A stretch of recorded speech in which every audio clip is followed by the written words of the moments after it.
subpar. Smart words. Well, we're interviewing him next, actually, Skill Specs. How are you doing? You were up grinding pretty late last night. How's the account looking? I wish I could tell you it was amazing, Chris, but it's pretty average, but I'm going to try my very best to kill everybody. I think that's my goal this time around. If I get to the final, then I'm there. But You're really not looking bad. You've got a whip. You've got some good Barrows equipment. What's your mage and range looking like? 92 range, mage I didn't finish. I was going to get vengeance, but it didn't work out. I fell asleep last night. I still stayed up till like 4 a.m. as well. Okay, and last question I'll ask you then. If you find Robert in the wilderness, are you going to be attacking him? I'll be honest, Chris. I will. I will attack you, Robert. That's the right answer. At least he's honest. Up next, we have MMORPG. Probably played on this stage, like, I don't even know how many times.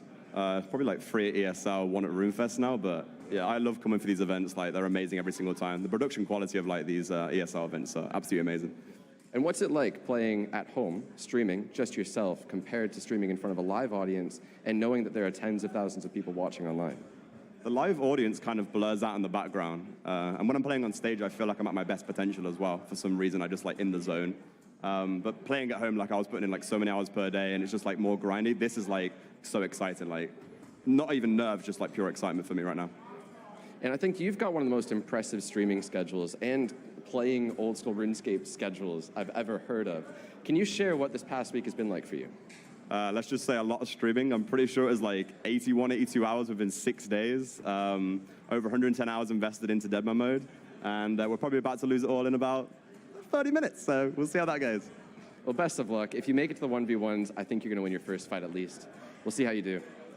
Last but not least, a previous Deadman champion 3 tournaments ago, Dmmt. How has your strategy changed going into this tournament? I've completely changed it to a Vrax and Venge strategy, so I'm not sure how it's gonna pan out, but we'll see. And who are you rolling with? Are you running with the clan right now? Yes, and I'm also dying, so that's not great. I'm currently rolling with Lit, and I think all of us are, so we'll see how it goes, and yeah, it should be good. You're actually being attacked right now, so I'll leave you to it.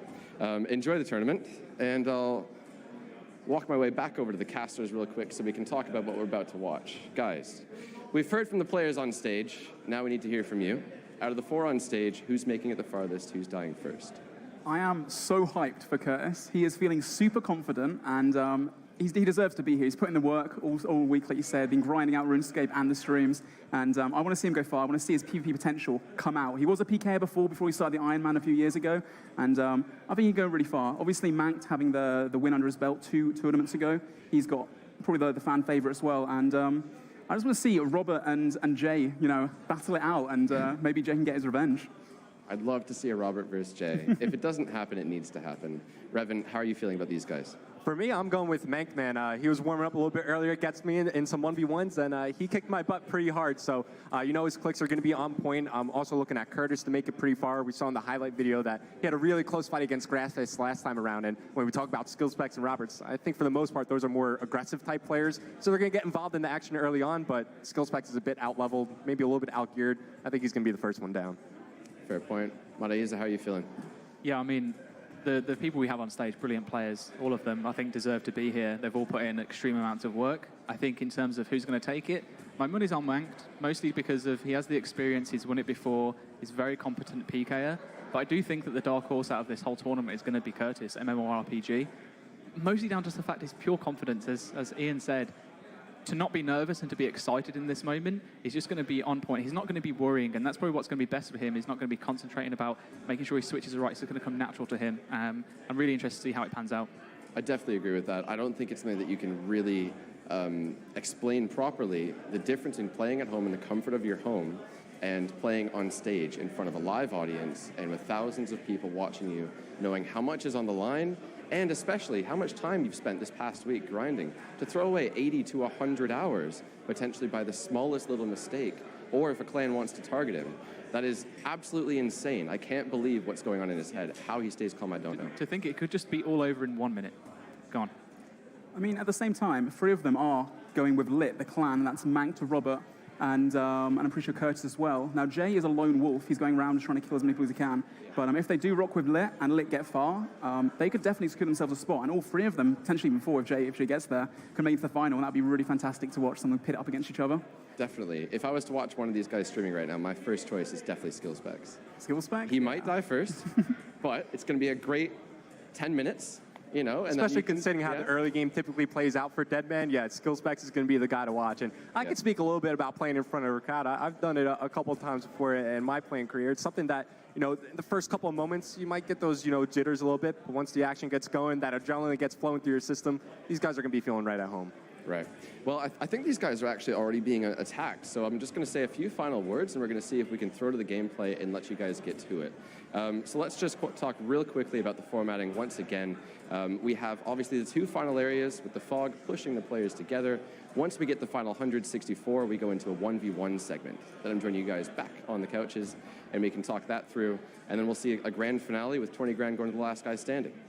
I'll let you guys get a bit more in detail with that, but the action is already kicking off, and I really don't want to waste any time.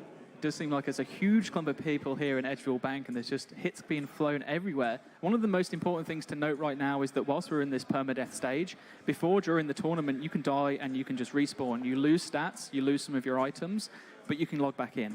If you die in this moment, that is it. You are out. You are not coming back. Your tournament career is over from that point on. So anyone in this bank right now, not only is this costing them a huge amount of supplies, which, let's face it, are going to be vital when you're coming up to the point of actually moving away to these final areas. It's probably why they're in the bank. But it's also the fact that at any moment, one of them could just get instantly specced out. They could just be taken out, and that's it, done. Yeah, especially with everything that's going on right now, you really got to be making sure that you're paying attention to your own HP, who's attacking you. This is a moment where you just might want to throw an auto-retaliate and make sure that at least if you're being attacked, you're doing some damage back. And we could already see some loot being dropped on the ground, so people are dying in this bank despite having easy access to their supplies. And let's talk a little about the big giants of Deadman mode. So in the previous tournaments, we've seen Rot and Lit go very, very far. And in this bank right now, we can actually see quite a few people right there. And I can't see what I'm casting. But anyway, so Rot basically, last tournament, they actually took the win with Verax. A guy called Rinnier, I'm pretty sure, went all the way. And he won the $20,000 grand prize. In that bank right there, we saw a bunch of Lit members. We saw some streamers as well. Curtis was there too. And we had Rot as well in the bank, fighting off against each other. Maybe trying to pick off some of the lower levels. Because obviously Rot has about, I think, 150 players. Whereas Lit Alliance has almost 400. So in a sheer number game, in multi-zones, they have not a good chance of winning. Yeah, absolutely. It's also important to note that out of all those accounts, some might be like double accounts that they're playing on either skilling on or using them for scouts in the wilderness. So if you don't have a lot of PvP experience with clanning, like you're going to be moving in a group. These guys will have live intel in the other clans, but as that live intel starts to go away, you're going to rely on scouts for information on what's going on around your main group. And that's another thing to talk about as well is the Lit Alliance we talked about called Cold, I believe. You have Lit, CD, DL, I think, and a few other smaller clans that combine together to take on this massive Rot force. Because people don't want to see Reign of Terror winning. Number one goal, kill Rot. Basically, yeah, and they want to try and take them out early on. Rot are a multi-clan. They've been around for many, many years now. They need no introduction, really, for the RuneScape community. But I think their strength is in multi, in their strategy, in their kind of togetherness, moving around the map. And that's going to be very difficult to beat and to rival, especially for a clan like Cold, where several different alliances form together to try and take them on. Maybe the comms aren't going to be as unique as Rot's are and as strategized, but what do you think is going to happen? We'll wait and see what happens. The thing is, like, obviously you have maybe more numbers in favor of Lit, but that organization might not be there, whereas Rot, like, they have trust in their main caller. Not only that, they have a lot of trust with the person they're fighting next to by side, and that's something that you can't stress the importance enough. You know, some of these Lit guys, you know, they might be playing for the group, but at the end of the day, like, they're looking out for themselves. Yeah. So these guys on Rot, they're playing for the clan, and they want to make sure that it's the clan above everything else. Exactly. I mean, with an alliance of 400 plus people, it's very potential that they have to start BSing each other and backstabbing, and only a few people can go through, 128 players, 64 in each area, and it's going to come down to literally maybe 200 versus 200 in one area, 100 versus 100. What do you do at that point? Do you wipe out the whole of a clan, or do you start taking out your own members to try and just get people through, as we've seen in the past? I think calling is probably the biggest aspect to define whether this team's going to win or not. Rot have one of the best callers, statistically, apparently, in old school RuneScape. Well, we've seen them before with minimal numbers taking out teams 3 times their size. And I think that's largely because of their caller. In their synchronization, they can move around like a swarm. It's unparalleled. Now, if the caller dies, who's next? If the backup caller dies, who's next? I think this is what these teams need to be People have to step up, and in those situations, I believe, Rot definitely has the experience to go far. And talking about clan leadership and in terms of calling, we met each other in the wilderness a few times, haven't we, Revan? Yeah, I've spammed at you a couple times in my career, made you shut off the stream a little bit, but it's something like I said, you have to have trust in your main caller. Yeah. And for the side of Rot, there's also the capability that if that main caller dies, he could screen share with someone and at least watch the screen and see what's going on with the action after death. So, and although it does pain me to say it a little bit, Rot's a very creative clan. You remember a couple tournaments ago when Lit tried to hide in their team capes? Rot had that team cape switch in their inventory. This time around, let's run around with the purple skins. Rot definitely know what's going on, and I'm sure they have a plan to combat it. Just to expand on the purple skins a little bit, quite an interesting strategy here. So obviously one CC, one clan chat can hold up to 100 people, but there's an alliance of several hundred at the same time. So how do you know who to off, who not to off? They have this different color scheme. Everyone's in pink hair, pink clothes, you off each other. And as I said before, Rot, they do integrate well into other clans. They have spies everywhere, and they'll be in the comms as well, making sure they're kind of rivaling the opponents. Wherever they move, they're like one step ahead, a bit like a chess game, and make sure they can get ahead, basically. And something weird is about this tournament. We're missing the biggest clan, the clan that won the last tournament. Yeah. Madaiz. Do you know where they've gone? Do you know what? I just imagine that it's because they are having a nice enjoying time with the money that they won last time. It's like, I think it's vacation season for Finns at the moment, Fools being obviously a mostly Finnish clan. There's a few guys that are around, a few solo players that are making their way. They've got pretty far. They've got some good account stats. We'll talk about that a little bit later as we go through the permadeath stage. But yeah, they've just decided to not fully partake in this one, but I believe that next tournament they'll probably come back bigger and stronger. So. Yeah. And you've a little bit said, so yeah, I love watching the country clans play. They play with such passion and pride. And I actually spoke to Irameri. He's one of the Fools leaders. Yep. He's tagging along with Rot this time around, so that's certainly a little bit weird to see, considering they have their own rivalry in game as well. Yeah. And you've done a good job this past week gathering data from these clans. You guys all have. But I know you've got an iPad with some really interesting data on it and information and intel that I have no idea what it says. So I'm really curious to see what you've got as far as gossip goes. Who's playing for which team? Who plans to BS who? Who knows what items are in the game? You're going to have to stay tuned, and we'll start leaking those throughout the duration of this tournament. But there has been some very interesting strategies that clans have been putting together. We were going around last night in as an invisible J-mod just to figure out exactly where people were, what areas were locked down towards the very tail end of the tournament. And from the list that we've been given, the data that we have, certainly one of the most strategized tournaments by far. As we said before, people are very experienced now. They know what they're doing. They've nailed it down. They know what's the best route to take, and they know what the strongest items are, and that's exactly what they've been doing. And I believe this 1v1 tournament, when we get to that final 1v1 stage, it's really going to shine through. Yeah, this has been the most competitive tournament so far, I think, in terms of people not messing around. No one's PKing. I myself actually took part in this tournament just for fun, just so I could have an idea of what all the clans are doing and such. And I went along with Lit this time, actually. And I went around PKing. I just couldn't find a single person. Nobody is out there fighting each other. Everyone is training in really not dangerous places, safe places where they can make a lot of money, get the experience they need. And yeah, we'll see if it's actually been worthwhile for a lot of them. Well, I'm very conscious of time as we've been talking and the game is already underway. I'd like to get some final thoughts from Revan before we actually hop in game. So, John, how are you feeling? I'm feeling great. I can't wait to get the action going, and just tagging off of what Ian said, some changes carrying over from the seasonal tournament adds to the fact that there's more survivability in this game. People know where to train, they know where to play, and it seems like everybody you go to attack, you have to assume that they have at least 6 brews due to the increased secondaries, increased potions from all the monster drops, so it's a lot harder to kill people, and I feel like most of the players have been focusing a lot on questing this time around. I remember watching Mank stream, 2 days in, he was fully quested, had everything ready to go and fully geared up, and from there on, all he had to do was focus on training, which with the accelerated XP rates, not too tough to do. It's unbelievable seeing the progress these guys have made on an account in just a week, being maxed with more than I've made in 4 years. Sets and all that. But it's finally time for us to stop talking. I'm going to head to center stage, and we'll let you guys know. We have the Deadman Twitter account. That's at DMM Updates. You can follow it if you're a competitor or if you're just a viewer. That's going to relay you information as far as the pause feature goes or anything related to the tournament. If you're curious what's going on when the tournament gets paused, go to that Twitter account. You can find out. Similarly, if you're a viewer and you want to interact with us and get your tweet on the screen, hashtag DeadmanSummer is our hashtag. So go ahead and use that. And my last thing I'm going to say here is multi-Twitch is a great thing. All of these guys are streaming. There are so many people streaming this tournament, not just us. Open up a few tabs, enjoy the show. It's going to be a great tournament. Thanks, guys.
Here we are, straight into the action, back into Edgefield Bank, as we've seen before. Lots of people here. Seems like the action has time to quieten down. No one's fighting.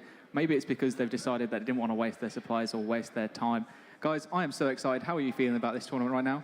Absolutely fantastic, to be honest. Yeah, thank you everyone at home that's watching on Twitch and everyone here today in the studio that's come over all the way to Leicester to come see us cast and see the final. So right now in Edgefield Bank, as I said before, we have a few big names. Revan, who are you seeing here that you notice? I see Mani, one of the best Finnish PKers we have in RuneScape. I see Curtis, we got him on stage, MMORPG, Romans as well, Robert there too. So we got 2 of our 4 streamers on stage here, some top quality hybrids as well. And look, if we know these names of these players, you can be certain that the other clans too. These are going to be some high priority targets for them to take down when it comes to those big multi-fights. And when we speak of those big multi-fights, you have to understand what role you play for the clan. Are you just like that frontline meat tank, try to absorb some of the damage being thrown at you and survive long enough to maybe pave the way for one of your top tier hybrids to make it through the final stages?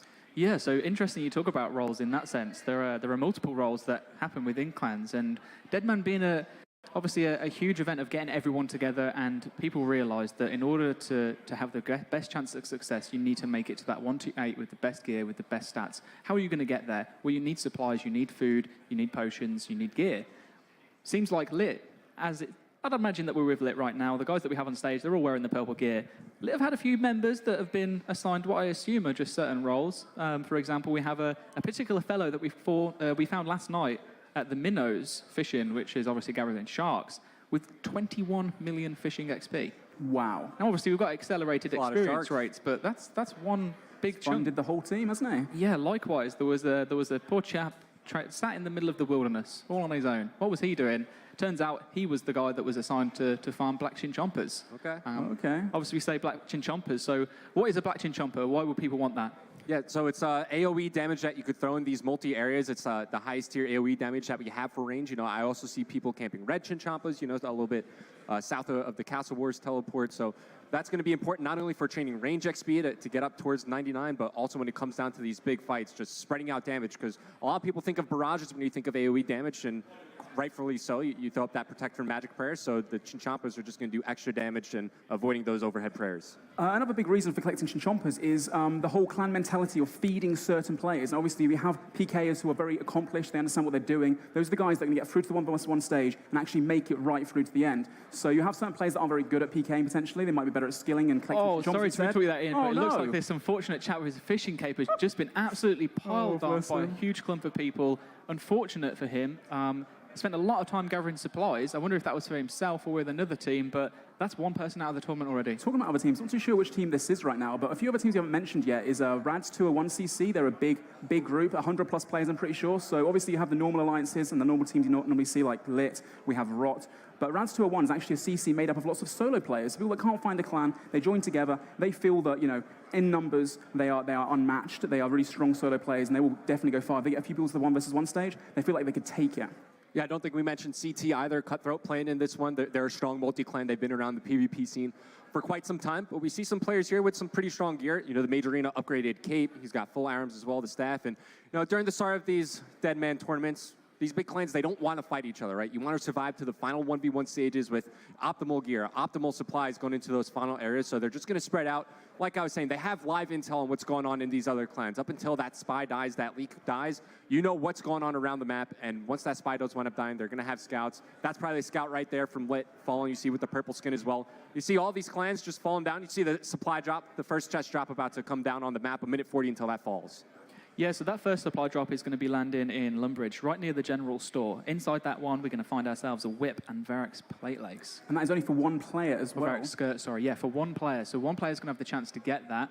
It'd be really interesting. We said before that some people don't like going for them because of that risk-free reward factor. But there's certain to be someone there, and there's always going to be action around that. And it's so difficult to get those items as well. As we saw last time, the winner of the demo tournament actually had the Varrock strategy, so Varrock being one of the best in slot gears you can actually have. And Barrow's also locked down by certain clans. There's only one world. So with only one world, if you want to go do Godwall's Dungeon, you want to go do catching Chinchompers or throwing Chinchompers even. Yeah, good luck if a clan's camping it down and want to take you out. But yeah, these items definitely going to be absolutely incredible for the 1v1 final. I mean, when you speak around the difficulty of gaining these items, we mentioned Abyssal Whip and the Verex Plate Skirt. As of 12 o'clock today, there were only 65 whips in the entire Only 65? tournament. That surprises me. There were so many people with 85 Slayer just, grinding them out every single day in the Slayer Tower, although it is a very dangerous place to do Slayer and to get drops. Of course. And in addition to that, you mentioned Verex being the meta that came to light last tournament. That brought forward, and well, we saw how strong that was. How many players? There are 22 players with a full set of Verex this tournament. 22, wow. We know Mankt is at least one of them, so... And so is Robert. Robert's also got his set too. Okay. And as we see here, like last time, we have the studded warrior with the chef's hat about to take his Abyssal Whip. He can't even wield it, but he's still going to grab it if he can. That is actually really surprising. No clans have actually gone to dominate this one, and it's a toss-up between all three of these players right now. One thing I will say is this certainly is not Lumbridge General Store for anyone out there that's not familiar. Not exactly sure. Oh, interesting strategy goes to the tangle. Oh, come on, attack them both. Gets the chef's hat guy. Can the other one as well? Potentially. Nope, he splashed. Straight onto his head. I like how he was get it standing still. under the chest that was about to fall on his head, and he's forced to teleport away. So the chest is going to go to that scout. He's going to probably run it to his clan, maybe trade the items over to somebody who needs it the most. As Or maybe the Chef Hat Warrior is dead. He's not making it out of this alive. No way. They want to team up on it Is that together? Is that Jay right now going for kills? Yeah. But I mean, regardless, like if you get that item, it's only for one player, so you've got to give it to your strongest players before, trying to give... oh, he's down anyway. If he's actually got the items, he's just giving them away to that guy with the Ivan Staff. Interesting choice for the final, John. Yeah, I mean, it's certainly a strong early weapon game. You could bang that quest out and help your mage training stats early on, as we can see the inventory of that player as well. I didn't see a weapon like there, no, so I'm not you didn't sure get that. if that was the player. Maybe it was the Runite Scout. Yeah, he ran away straight away, so it makes it seem like he maybe grabbed something quite valuable and just wanted to get out of there before he got destroyed. But the Bald Warrior still staying alive, just looking to get some information. Maybe he's a solo player, maybe he's with a team. In the meantime, this looks like here we see some familiar faces in this Fallen. And once again, staying in the singles area, they're just trying to wait, buy time. You heard how confident these guys were saying, if we could just make it to that final 1v1 area, they're confident in their abilities and they truly think that they can win it. So they're just going to try to waste time off the clock, wait until we're down. Still, we see around 669 players remaining, so closing in on that 128 player mark. And at Edgeville, of course, we have the bank as well. You can quickly grab any supplies out. It's quite a safe place to stand. Although when you are banking, if you are banking, people can hit you and you can't actually eat your food for several seconds. You've got to be careful. You've got to understand the game mechanics. And if you don't, well, goodbye. That's permadeath, and you are out of the tournament altogether if you die at this point. For sure. I mean, in terms of obviously everyone dying, everyone's got their strategies. If you were to be taking on the tournament yourself, Ian, what kind of strategy would you adopt? In terms of gear setup in the end? In terms of this final area now, obviously, the build-up, we're aware, I think you played in the tournament yourself, you were saying. Yeah, I played this whole week, just PKing, running around, trying to get some kills, make some content, enjoy myself while I could since I'm casting today. And if I was a player right now, I'd be with my clan, trying to stay away from combat, trying to avoid it as best I could, right until the final 128, so I can ensure my spot in the 1v1 stage. Great. And yourself, Revan, would you adopt would you want to be with a clan, take this passive approach, lock down the final areas, or would you be like, come on, guys, let's go out and just demolish our competition? I mean, one part is, yeah, it's like survival of the fittest, so you would love to see these guys just roaming around like sharks in a big sea and just feeding on these little fishes, but you also got to keep in mind, they're playing for that $32,000 prize pool. So for me, yeah, I'd be rolling with a team, hanging back. For me, I prefer playing that mage style, so I'd kind of be in the back lines, just trying to catch clumps, throwing out barrages left and right. But let's talk about spread out around the map. Let's talk about the benefit of actually taking advantage of getting into combat this early on. If you do kill people in this game mode, their items, unlike a normal RuneScape, if you drop any kind of Barrows items, DFS, something like that, they normally go uncharged or 0% in damage potential. You can actually have that full, completely. You could just pick it up and wear it. So if a clan does engage in combat with another clan and they win that fight, they can potentially make their members even stronger and have more of a chance of winning the 1v1 stage. And no Tress Drop dropping in just under 3 minutes. Yeah, also feeding those players that weren't able to get that top tier gear. Yep. Maybe somebody's just sitting in regular black D-hides. You PK, maybe like a Carol skirt. It's an upgrade. So well, as Ben said earlier, we only had, 60 whips in the game or something like that? So getting an item like that, or taking one from the opponent, makes a remarkable difference. And just being able to, increase your gear over time. I mean, we're looking at a few people here that are fighting. We've mentioned that people tend to want to go for this passive approach, but throughout the tournament, there have been many people that have been going out on rampages. For example, we can see that one particular player, Nicolas, has well over 300 kills to his name. Really? Wow. Across the entire tournament, we're looking at over 4,600 kills this week. Wow. So people definitely have been out there, but at the same time, we talk about supplies. Interestingly, over 160,000 sharks have been consumed during this week, and 136,000 doses of prayer potion. Magical. I think a lot of the players as well, in terms of PKing spots, Barrows has been the big one, and a clan called Tartar, who are the World 45, the original demo mode PKers. And they always play the tournaments. They haven't got the biggest force, but they are very accustomed to the game mode. They know exactly what they're doing, and that's why they decided to go to Barrows. It's the best gear in the game, pretty much obtainable, apart from God Wars Dungeon. Although mentioning that, I believe Rot has been camping God Wars Dungeon, haven't they? Yeah, I think they've been sitting up at Zami. I saw that they were able to feed a Hasta over to Alfie, who was able to earn them a Dragon Crossbow, and I think we have some Staff of Deads in the game as well, so when we talk about mages later on in the game, especially when it comes down to that 1v1, if you're going to be using a Tribute, you could also use the Spec in these multi-areas to prevent any melee damage coming your way, so the Staff of Dead has a huge impact. For sure, and it's definite that they have been there for quite some time. We have a lot of high-end items that are in the game currently. Compared to previous tournaments, we're looking at 2 Zamorak God Swords in the game. Wow. Alongside that, someone is going to be out there wearing full bandos. Really? Full bandos. That's a lot I believe of that's something that bonus. we've seen before. We've seen an SGS before, Saradomin Godsword. But that strength bonus, that defense bonus as well to go alongside that is going to be crucial to getting in the extra hits that you're going to need to just whittle down your opponent's supplies. Curious to see how that would stack up against a full Varrock setup. Oh, definitely. And a lot of one of the biggest metas as well in the demo tournament is going with full range setup, since range just hits through defense like nothing. But Bandos has incredible range defense stats, so maybe that will be the difference that they need to take the win. And talking about Rot again, Alfie, like as you mentioned before, was killing Vorkath all week, doing a tremendous work of doing that. Got himself a Dragon Crossbow, which he then gave to Rot as well. And he's been farming Vorkath and the Rune Dragons for lots of Dragonstone bolts, which make a huge difference in the 1v1 final. Only under 30 seconds now until its next supply drop comes in. Interestingly, we've got a lot more players that are around here, and they are fighting. So it looks like there's one team, I'd imagine, because there's a few stragglers that keep coming in. They attack them and say, you know what, we're not going to chase the kill. This is just to let you know this is our territory. Get out of it. This is our chest now. Well, only one person can take it, and who will it be? Will it be the guy in the Phoenix necklace, the Guffin's helmet? Here he comes, any second now, and it's about to drop. And this is indeed the same as last time, I believe, right, Ben? We'll hopefully have a inspection on the player that grabs it. We've got the guy in the Runeful helmet and the red potentially? cape. Oh, he's in combat straight away. Him, so that's going to be a straight attack into him. Want to take down whatever it was that he grabbed. Maybe they weren't a team. Maybe they're just random players and they're just all, straggling around. Just a reminder, if you want to get involved in the conversation, feel free to tweet us. Use the hashtag #DeadmanSummer, and we can read a few of those out. Would appreciate your thoughts at home. Who are you guys rooting for? Who do you think is going to take the win? We also have Mika here, who is a popular YouTuber who's been absolutely fantastic this week. He's been playing like 20 hours a day, I'm pretty sure. He is fully maxed out. I'm talking 99 attack, strength, defense, mage, range, everything. He's also got 92 prayer, being the highest combat level, I'm pretty sure, in the entire tournament. Will that be a good thing for him, being 125 combat? Maybe people will notice that and try and target him first, because in the past, he's gotten very far, to the top 5 several times now, actually, in the finals. Yeah, so he's one to watch for sure. Yeah, absolutely. We already mentioned that there are high priority targets in each and every clan that these guys want to take out of the game early on in these big multi-fights, and having something like 125 combat is certainly something that's going to make you stand out to the other clan. Sure, those extra prayer points are going to help. It's a pure. Full health Chaos Druids. That is brilliant. I don't know why he's been camping the Chaos Druids up in level 13 Wilderness. That's a very rare drop. I need to get them on my Iron Man still, but wow, fantastic to him. I don't know why he's using them, but maybe he can go far. What do you think? What kind of a bit of a fun book setup. Does he have a Zami book, or was I think it was a Zami book too, yeah. Dressing up as a pure. Maybe he is a pure this whole tournament. Bit of a disadvantage though, as combat level doesn't really mean much. And we have another clan, or a little small force out on the outskirts, again trying to avoid combat. And is that a rune? That's a rune golem. Someone has got the mining pet. No way. Sparkmac has that pet as well. Oh, is that Sparkmac and his tribe coming together, not wearing the tribal masks? It may well be, but unless someone else has got also another rune golem pet. I feel so bad people that get pets. I have to actually kill someone. You killed someone with a pet. I did, yeah. I felt terrible because the chance of getting one is obviously so rare. But the tournament ends after a week anyway. This is the final, and all the accounts are removed from the game anyway. Don't try to justify your noob slaying Ian.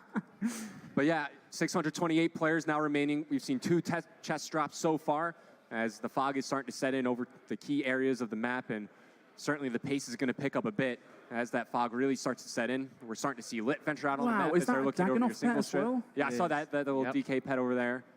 So that means B-rings are in the game as well? Yeah, B-rings, perhaps maybe even Sears rings if you're a mage. Archer ring as well could be super helpful. I see Infinity Boots. I was watching Barnes PK the other day. I saw he's got a mage's book as well, and when we talk about alternate accounts, like those are just some tedious tasks that you could do that it'll pay off dividends towards the end of the tournament.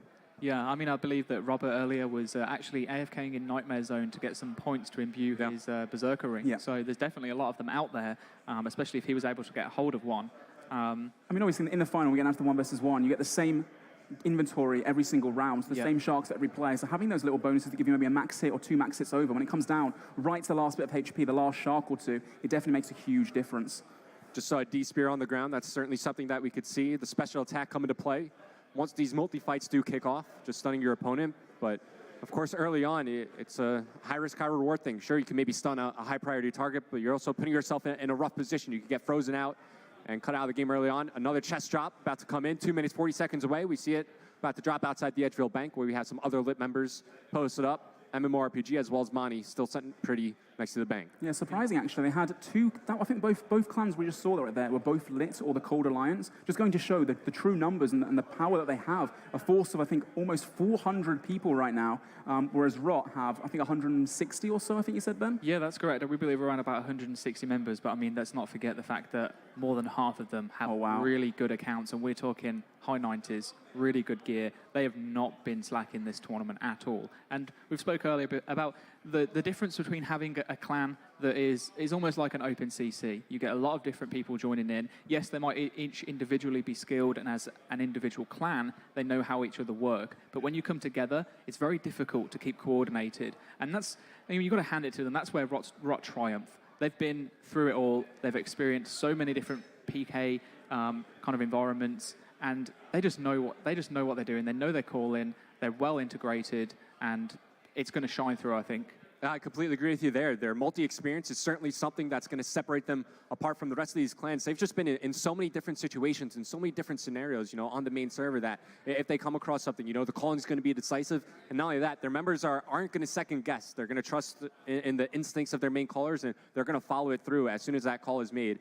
As we're starting to see some clans venture out towards the deep wilderness, just trying to gain some early positioning maybe towards that final area. Yes, the final area up in the wilderness is actually Greater Demons. Now, of course, this is quite an iconic place for old-school RuneScape PKers. A lot of wars over the years happening there, and it's no different to Rot especially. They're very familiar with the area. Less than 1 minute now until the next chest does drop as well. And talking a bit more about Anakal and the Greater Demons area, you can go from the east, the west, the south. There are lots of ways you can actually jump in, and I think both areas, Falador as well, you've got to be always aware that you're not getting sniped from behind or closed in on, so to speak. Yeah, speaking a bit more about Falador, there's like a single square area like to the southwest of the statue that you always got to be careful of it, especially like if you're on the main server in a PvP world. I've seen so many times, you know, big clans just get glossed out just by getting caught a little bit out of position, and that's something like these guys need to go through, make sure they know the multi-lines around the map, because as we stated, you know, some of these final areas aren't traditionally in the wilderness, you know, over towards Falador. You got to know where the single line starts and ends, and prepare and spread your clan properly.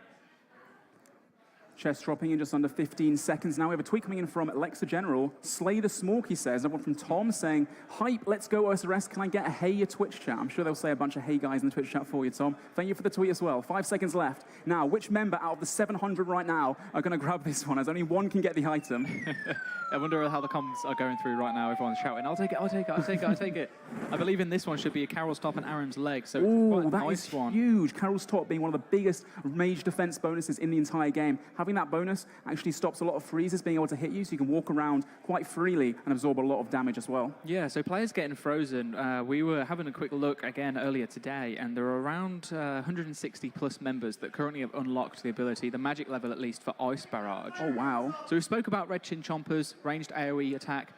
Ice Barrage. What's the importance of Ice Barrage in these kind of scenarios? Obviously, magic AoE damage, plus you have the ability to freeze your opponent, stop their movement around the map, and keep them locked in their tracks. Big clumps are going to form. They're inevitable. So having the AoE damage accessible to multiple members of your clan are just going to make you kill more people as quickly as possible. This is where one of the final areas is going to be. We're already starting to see some scouts make their way over here, just gaining some information for your clan. You know, just walking ahead of the main group, making sure that you know for sure what you're about to walk into. And that guy in the middle got his fists up, very ready for the combat. For the 1 versus 1, the pink gloves on, the boxing gloves. He's more than ready. How do you think this final is going to go then? Do you think people are going to be standing around the edges, having your clan experience that you do have, Revan? Or do you think it's going to come down to just a big cluster and everyone flying at the same time? I think eventually it'll come down to that big cluster, but for the time being, it's just going to be slow rotations, just inching closer and closer to these final areas until that time finally comes. Obviously, we have the information that there are 600 players remaining, and remember, we're not speaking about that Falador single area. It's right here in this southwestern corner, as we see one clan setting up here.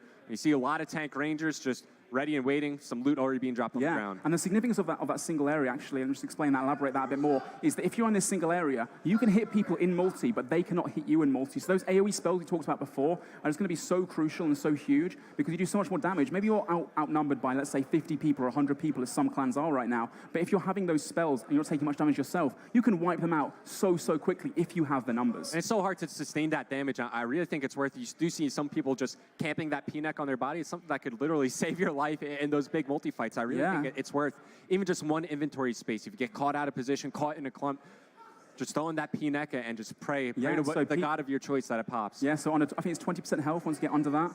The P-neck will break, it will absorb damage, and it will heal you. So it's like a lifeline, the last little clutch that you can possibly have before falling. And no way. I just had confirmation that the Rot slave, Alfie, has just died to a guard, apparently. Oh, what a way to go. He's been grinding so hard. He had 200 quest points plus from doing Vorkap. He's been sweating the whole tournament out so damn hard. And wow, he just goes like that to a guard in a safe zone. I can't believe it. Now, we didn't see what happened, but I bet somebody from Rot speared him into the safe zone. You think it was a bit of a BS or something? 100%. So we just had a quick sneak peek there. Sorry to Alfie to move on, but I mean, you died to a guard, so we can't spend too much time talking about that. There's only so many ways that it can happen. We have a quick look at the heat map at the moment. We do have a supply drop that's going to be coming out in the next 2-3 minutes or so. But if we're able to get a shot of this, you'll be able to see how the clans are kind of like forming towards the areas. We'll hopefully get over to that at some point in the future, but in the meantime, let's have a look at the sea. Water. I mean, this is great. Sailing hasn't been released yet. Look at those can't get there graphics. just yet, but from what we could see on the heat map, it's clear that a lot of clans are just holding the single lines, right? Just waiting for the final players to take down before they decide to rush into multi. Holding single strip, holding over near the Wilderness Agility course and over towards Fouled, where we know where the single lines are there. Yeah, it is a patience and a waiting game, of course. You don't want to just run into certain areas and then get piled out by other clans. It's all about positioning and strategy and waiting out. Perfect. So looking over... Sorry about that. We can now finally get a shot of the heat map for you. We are able to see, if I zoom in for you, there's quite a few members that are sitting out in Falador at the moment. We've got these clumps. As you say, this group here were the group that were near the fences and the trees, just outside of the final zone in the square. Another group just here and here. You can probably almost just say what kind of clans they would be if we knew. You're just like, clan 1, 2, 3, straight away. All the way up to the north as well, we can then see the way that the other teams are kind of like forming and the way that they're doing their movements towards those areas. And I feel bad for these clans that are going to get caught in the middle of one another. They're just going to get sandwiched and caught out immediately. You saw it being formed over near the Falador area, and you see two potential flanks and pinches coming in over towards the Greater Demon side. So these clans got to be careful and be aware of their positioning. Just goes back to what I was saying before, and I'll reiterate again. Make sure that you have the live intel of what's going on with these other clans. Make sure you have the scouts around these final areas so you know for a fact when a clan's going to be rushing you and from what direction so you can prepare properly. And just to elaborate on that again, actually the east side of Anakal, of that area, is actually all single strips. So it's just 1-versus-1 combat. As you can see right here, being caught in a 1-versus-1 area. And Zippo, with the MSB, Elf Mage over here. Nice and nostalgic seeing him around. We have a purple man there, part of the Cold Alliance most likely. Now obviously, if Zippo is able to kill this guy... Skill specs just coming in to watch the fight at the same time. Come on, son, get yourself a kill. I don't see any keys above your head, mate. He's skull. He's definitely tried to get one, but I guess he doesn't want the pink man, clearly. Clearly, he's already upgraded his gear. Last time we were watching him play, he had a power ammo. You got the PJ. He could have got him right there as well. The guy was on like 60 hit points, but unfortunately, Jay's strength is only around, I think, 80-something. So if he had a bit more levels, then it probably would have been a KO. But now, unfortunately, Jay caught out of position. He has no mage offense as well. He's only got range and melee. So against this hybrid, it's going to be pretty difficult for him to win. But he's with a clan right now. Looks like he's joined Lit by the looks of things. Robert, him and Robert working together? Now that is a surprise to me. I'm sure it was only a few moments ago that we heard Skill Specs himself say that if he did come across Robert in the wilderness, he would take him out. Maybe they had to put their differences aside when they saw the mass power of Rot. And here we go again with another chest drop. Lynx Titan, going to pick it up. Ooh, he's got a training sword, and now he also has crazy armor. Look, by the looks of things, the other guy's attacking him, so he definitely picked it up. but the fog is now really impacting them. The damage is going to start coming in. Falls. Oh my God, he got one hit, and the man gets away. There is no way he stepped to the fog. What a great lure. And now he's away with it. Pink skin. The question is he going to go into the... No, don't go into the fog as well. No, he's fine. He's walking away with the items to his clan, hopefully, to try and feed them. Quite an interesting strategy, having a scout to go get the items for you, the supply drops, without having to take that, huge damage from the fog and get caught in it. This is something that's like low risk, high reward, right? You send that alternate account over there to gain the items. You don't risk losing some high priority members or at least a meat shield there in the final fight. Says 590 players. Slowly but surely, we're getting there. Once we hit 128 remaining, 64 in each final area, then we'll move on to stage 2, the 1v1s. We also have a tweet coming in right now from ZLM Bird saying, this tournament makes me want to play some OSRS. It's been too long. Well, jump on board, come online. And after season this starts right after this? Exactly, straight after the tournament, you can jump onto a new season and get involved yourself with some demo mode action. Obviously, increased experience rates makes it a lot more fun, a lot less grindy than the average MMO. So yeah, hop on board. It's right now, never too late to start playing old school. That's all I'm that's going to say. true, You yeah. can never quit. But these guys got to be careful. Not sure which clan it is, but they're in multi-combat era right now. As you're starting to see, you might want to spread out. We saw on the heat map, there's a clan just west of them. Could be some engagements going down here as they're looking to hold the Spider Hill, high ground. Could be pretty impactful here as they make their way over towards the lava pit. Just trying to isolate player by player. And even though it's just one kill, it's just thinning the numbers from the other teams, the other clans, limiting their members. And free kills means more supplies, maybe a chance to upgrade some gear as well. He was a fairly high-level character as well, with his range cape on there, at least 99 ranged. And the gear that he was wearing, again, that's probably going to go to one of their lesser geared members that they're with at the moment. Is that an Amulet of the Damned? Yeah. I'm pretty sure level 120 combat has an amulet. That's really interesting too. We also have another chest going to appear up here, as you can see from the red light beaming down. I mean, that's why they've chosen this position. The higher ground, we said before, so you can attack opponents that are lower level than you, but they can't actually potentially see you and get good hits on you. And talking about that AoE damage as well, in multi, it makes such a huge advantage. Having a few seconds when you engage in combat before your opponent realizes and is able to react can just be the difference between, complete destruction. Absolutely. These guys are just waiting for the moment where they're just all forced into the same area and forced to fight. Quickly, I'm just looking at the heat map. We saw that team over at Spider Hill. There's a team to the west of them over near Rune Rocks. There's a team to the east of them back over near the single strip. Another team on the southern side of single strip. While these guys, they're locking down the single area of the Faldor Square, just waiting. It looks like the most action is actually going to happen up in the wilderness, up at Anakal, because Falador looks a little bit dead. Much more clans, or bigger forces rather, much more solo players coming to the Falador area, I believe. So in terms of their positioning at the moment, we can see there's quite clearly a group here clumped within the trees. There's another one over by the wall, and I believe earlier with the glimpse of the heat map, there's one just towards the more towards the east. What's the importance of where they're actually standing? Why are they hiding within the trees as opposed to being out in the open? Because it's a single combat area. So just like Ian was saying, you could single the multiplayer. So you could, like you're seeing now, if this guy's in single area, like he could shoot into the multi-area and do damage to multiple people. But if they were to fire back, they'd only hit one person inside that single combat area. So you could maximize your output damage while minimizing your damage take. And here again, we can talk about the huge CCs, the alliances that form, and you just don't see the same collaboration of efforts like you do with other clans that are official, that have been working together for many years now. You see people bolting each other, attacking each other. No one knows what's really going on. Are they trying to dwindle down players? Is it another team within trying to cause havoc and make them just fall apart from the inside out? I don't know. Also seems like some of them had their auto retaliate on, which is a mistake you don't want to make it in these multi-combat areas. I mean, just think, like, if you brew down and you have auto retaliate on, your auto cast goes away if you have that set, then you wind up going in for a melee and you get caught out of position and wind up being a free death. Looks like we have a lone warrior here. He's got some solid gear as well. Ancient staff looks like he's got some good tank top and bottoms as well. We're starting to see the fog start setting towards the deep wilderness. Players and teams start making their way over towards the final area. And as you can see, this last final area up at Anakal, like we said before, lots of clans going to engage in combat. That single area in the middle as well, there's a huge castle that basically surrounds, is right in the center. And that means that clans will separate in the corners. And if they go through the middle, that could be a massive barrage climb. And two clans about to meet right now. The upper ground is given to the homeboys, and now they're going to be able to get to cover a few barrages. They're going to engage, or they're going to try and keep out of combat for as long as they can before they get sniped from the east. There's another clan coming over any second now as well. Depends on what two teams they are. They might have some sort of an alliance, but they definitely see each other. They know each other is there. But keep in mind, the #1 goal for a lot of these clans is straightforward: kill Rot. Make sure Rot is out of the game, limit their chances at winning, and then fight for the scraps after that. We have another supply drop that's going to be coming in this location, this exact location, in fact, in the next 1 minute, 15 seconds. And it's going to be really interesting if the other clan finds that it's actually there. Are they going to contend for it? It doesn't look like it. It looks like that for them, it's just not worth it. They're going to be hightailing out of there, probably because they saw the group at the bottom of the hill had far superior numbers. And when you've only got one life in this moment, you don't want to take any chances. Absolutely. Big not. fish versus small fish comes down to that. And less than a minute left now until the chest drop drops again. And yeah, like we said before, just even if they were in an alliance, imagine if they both went for the chest at the same time, then one guy accidentally misclicks, throws a barrage, and after chaos follows, they'll start BSing each other. That'd be pretty impactful. We had a tweet come in from Adam Carlisle 20 who says, "Let's go Torvesta." Well, we haven't had any confirmation that he's died to entering through a door or a building or an object as of yet, which is typically yet. how he Not takes yet. himself out. Ooh. We just saw Avengers coming in too, so not only do people have Barrage, some actually have Lunar Spellbook, which will make quite useful for the final area, the 1 versus 1. We have 2 chest drops about to happen in almost 15 seconds now, and I don't know who's going to take it, really. I believe that these ones just so happen to also include the Infernal Cape and Amulet of Fury, so we should see at least one player with the Infernal Cape on in a few moments. As we see. Serious upgrades, especially when we talk about that final 1v1 area. Somebody with a full Varrock setup, that Infernal Cape just increasing, maximizing that melee damage output.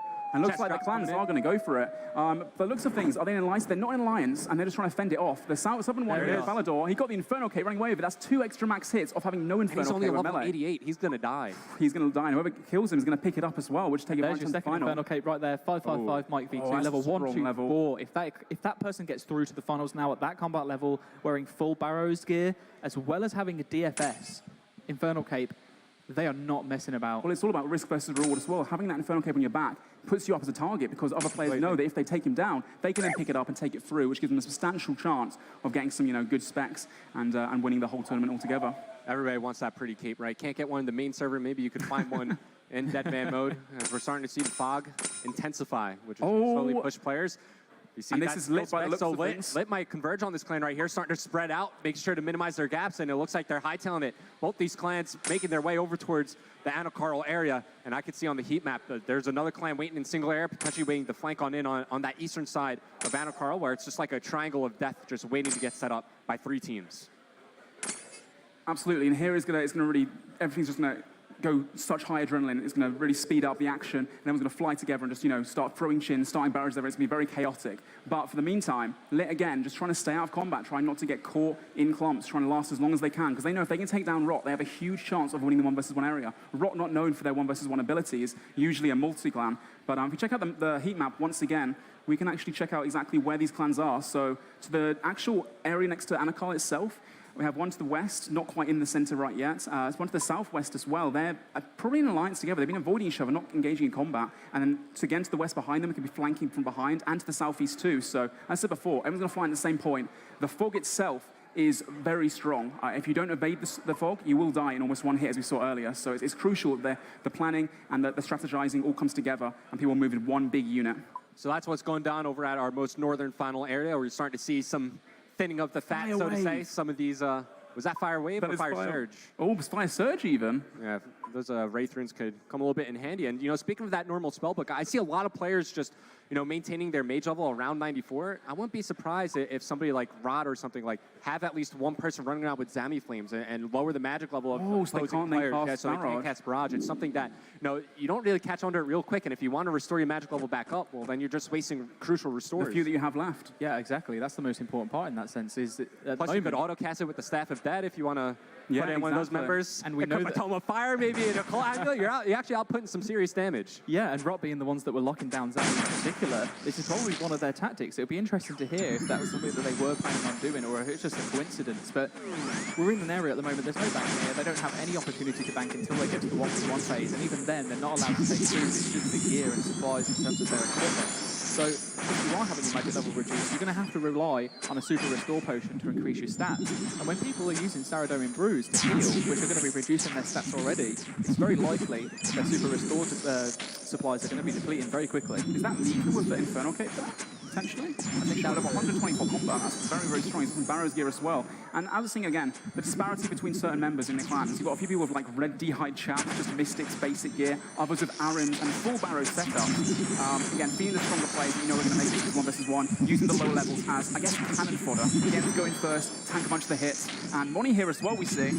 This looks to be lit by the looks of things, and Curtis too, trying to get involved in the action. He's been playing so much this past week, and he's going to make the most of it right now, get into combat and get as many kills as he possibly can. Yeah, it's MMORPG on your screen. And right now, since they're just still well, hugging that single area. If you free someone out in multi, it's almost a free kill for your team. Very tough to escape that scenario. And just like we were pointing out before, these people with the lower tier gear that you see, you know, the low tier DHD hides, like the room hell, room kites, these are just the meat shields, right? Those are the guys that you expect to see in the front lines absorbing damage, just trying to tank out. Oh, is that heavy? Yeah, that's a heavy ballista right there. Serious range damage output. We can see from here, it looks like there must be some stragglers that are joining into the club of Lit. There's a lot of damage splats going on. The problem is, there's probably got a lot of their teammates in there. They're going to be self-damaging. That's something that they definitely want to avoid. But what would you do in this situation where there are stragglers that are running in that you need to know, you need to take them out, but everyone's focusing on using AoE damage? This is when the clans really come into fruition. And all of that movement in one hit, everyone really together, all falling in a big force, walking into the west-hand side. Are they going to take that individual area, or are they going to be just changing locations? Looks like a lot of the stragglers behind, as I said before, bringing it caught behind and maybe finished up by a couple of the other clans too. Sure, I mean, for a group size this big, the coordination seems to be pretty on point at the moment. Props to whoever is out there calling out the comms, and if they're all together, they're probably in split CCs as well. So really, really hats off to them in this situation. And here we can see on the heat map as well, Clan slowly but surely starting to group together over towards Anakarl, over towards the Falador statue as well. With 547 players remaining, the action is now about to unfold. Here in the multi-area, it's all going to kick off. Clumps are inevitably going to form. Who's going to be able to sustain the damage? Who's going to be able to capitalize on their positional opportunities? We're about to find out right now. Lit getting involved straight away, taking the northeastern quadrant. And here from the southwest, I believe, as well, as a clan just waiting. So are they going to engage, or are they going to take out the solo players first? The thing is, if you go in too quickly, and the chins are flying, the AoE damage is coming in. Look at all those damage splats. People are going to fall left and right, and it's going to be quick, I tell you that. The chaos is absolutely ensuing right now. You see Lit splitting in two groups. One group to the south, one to the north. A big clump forming on the northwestern side, while you see the clan that was hugging Single, they're starting to wrap around to the southwest, maybe trying to gain position north of the Falador gate. But other than that, you don't want to get frozen here, just trying to avoid damage. Now is so important. Strap on that P-neck, don't get caught out of position, and tank. And again, trying to move in one unit. Look at Lit go. They are doing such great coordination right now. And I like a vice movement going round in a big circle. And they need to be not quite out of position here. Any strugglers that get caught out, they snipe off like a second. And here's where the calling comes into fruition. The people that are really, really good at the whole getting forward ball and trying to call out the names in particular, that's what the fans see. As I crash over towards the heat map, everything's just converged into one big block. Now, over here at the Anakarl area, it's important to recognize that if you're holding the eastern side, you have to have a couple people having presence over towards the middle. Since that's the most open doorway, if the opposing team gets a couple mages, a couple rangers in there, you can just catch people out of position and just add extra damage from multiple angles. And here's the other thing about the whole class and everyone being stuck together. If you're not too far spaced out, then those chins can do so much more damage on your forces. And by one person being quite out of position, then everybody gets hit by it. And we can see damage just flying out everywhere. People dropping like flies straight the way down to 478 players remaining. As soon as that got updated, I'm pretty sure we've probably lost way more than that at the moment as well. Towards the north, we saw a very similar situation to what we did in Falador, where the Vice technique of just going around and just making sure that we attack them from all sides.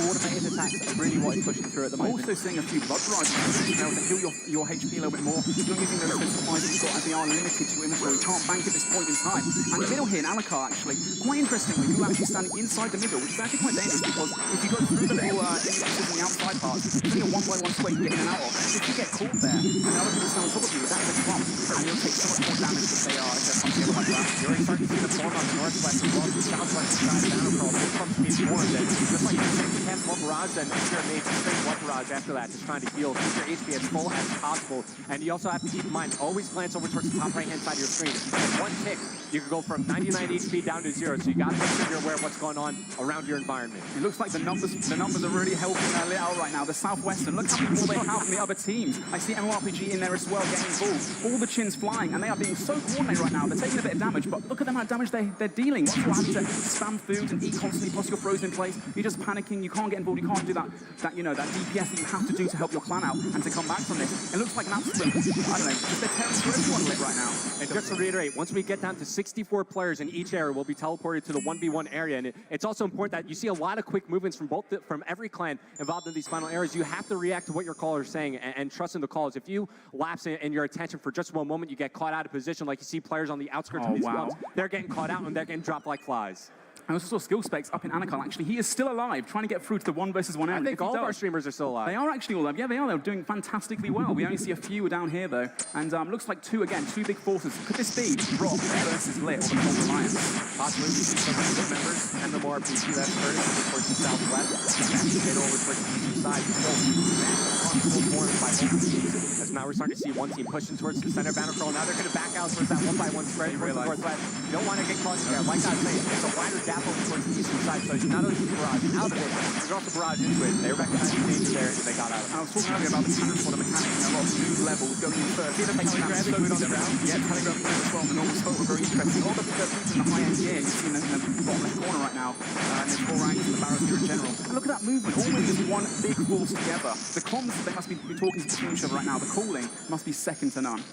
And it's such a high-intensity moment. You know, these callers are getting so into it, and the energy that you bring to these fights are just going to transfer over to your members, and they're going to be a bit more inspired. Right now, it's like a 30-man clump over towards the southeast. You see lots of multi-spells being thrown, lots of chins, barrages just ringing out. As right now, you see the majority of tank rangers remaining, body still alive over towards the southeast. But he might get isolated. There's the Hasta. He's getting spin that well. The G-Ball as well coming in, but he's taking it. He's staying alive for the time being, but he's clearly getting focused. As you can see, Monty, he's about to drop the deuce here again to solidify the kill. Sayonara, Monty, your tournament life is over.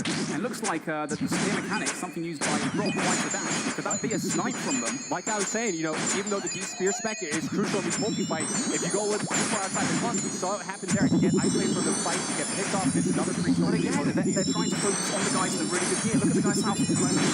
Straight out. Literally. Yeah, identified them, taking them out. I think that was a real revenge kill for Monty at that point. Yep. I do believe you're probably right that they had some person within that clump somehow that had integrated themselves within and saw the opportunity and seized it as they could. For the 1-versus-1 finals, obviously, unless you can get this far, that's one thing, getting to the final round, but actually winning the whole tournament, you need to have competent 1v1ers, and eliminating the competition increases your chances of getting that far.